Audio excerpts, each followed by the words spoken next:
This is West African Voice Network.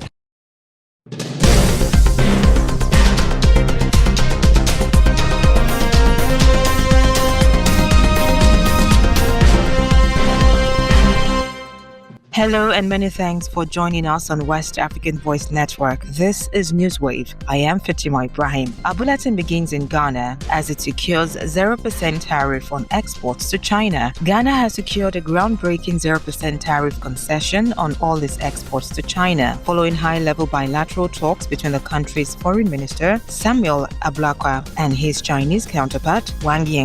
Mr. Ablakwa, announcing the deal via social media, called it a major breakthrough with the potential to boost trade, drive industrialization, and create jobs. Under this new agreement, Ghana and other African nations will benefit from duty-free access to the Chinese market for all goods. China remains Ghana's largest trading partner, with bilateral trade surpassing $11 billion in 2024. Talks held during the China-African Summit in Shanghai also focused on future industrial collaborations. Both governments are expected to formalize this agreement under a new economic partnership agreement to support trade, joint ventures, and technology transfer. And to developments in the Sahel, Mali's transitional president to remain in power on the new bill. The Council of Ministers has approved a bill that could extend the rule of transitional leader, General Assimi Goïta, by 5 more years starting in 2025. The bill, which revises the transitional charter, stems from recommendations made during a national dialogue in April, one that was boycotted by major political parties. General Goïta, who came to power through coups in 2020 and 2021, had initially promised a return to civilian rule by March 2024, but that transition was postponed indefinitely with no new election date in sight. The bill must now be ratified by the National Transitional Council. Meanwhile, political tensions continue to rise.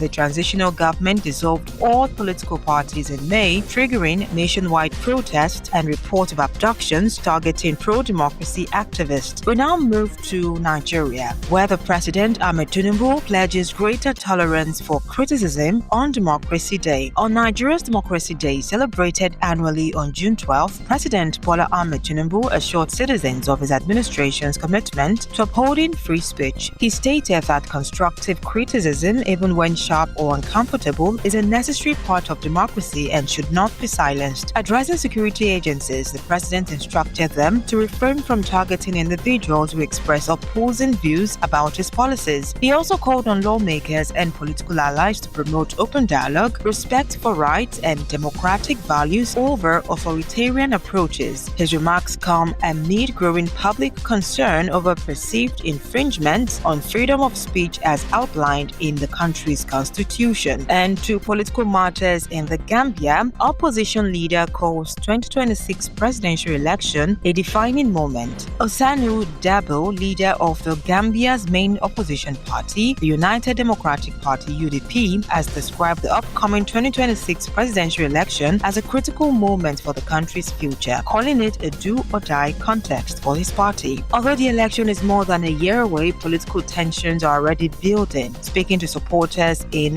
Welingara, Tambending on Tuesday, Darboe stated that the 2026 vote is the most important in the nation's history. He expressed deep concern over the current state of governance under President Adama Barrow, criticizing what he sees as a failure to combat corruption. Darboe questioned the government's commitment to accountability, pointing to a new anti-corruption law that excludes any wrongdoing before January 2024 from investigation. He also criticized the recently proposed 2024 draft constitution, claiming it shields the president and ministers from scrutiny while targeting National Assembly members. Darboe concluded by expressing gratitude for the ongoing support for UDP members and reaffirmed his belief that his party offers real solutions to the country's challenges. And that's today's edition of Newswave on West African Voice Network. For more news from across the region and beyond, visit wavn.org. You can also interact with us on social media, X, Instagram, Facebook, and LinkedIn at WAVN News, and on TikTok and YouTube at West African Voice Network. I am Fatima Ibrahim. Thank you for watching.